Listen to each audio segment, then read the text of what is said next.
Сәлем достар, сендермен Норс. Бүгін мен сендерге телеграмдағы бір лохотронды көрсетейін.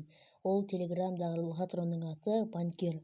Ол сіздердің уақытыңызды бостан-босқа жеп, ақша берем деп айтады, бірақ бәрібір ақша бермейді. Одан ақша табу үшін міне заработать басасыздар, одан кейін задание орындайсыздар.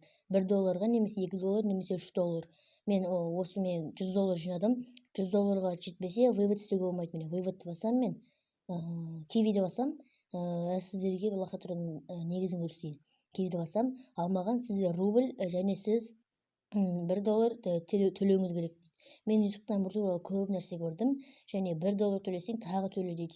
Сөйтіп кете береді екен. Бұндай өтірікке сенудің қажеті жоқ.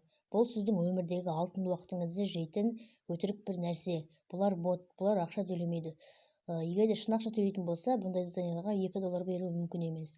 Сіздермен болған Норс, лайк басып, комментарий жазыңыздар және каналға тіркеліңіздер. Сонымен достар, сау болыңыздар.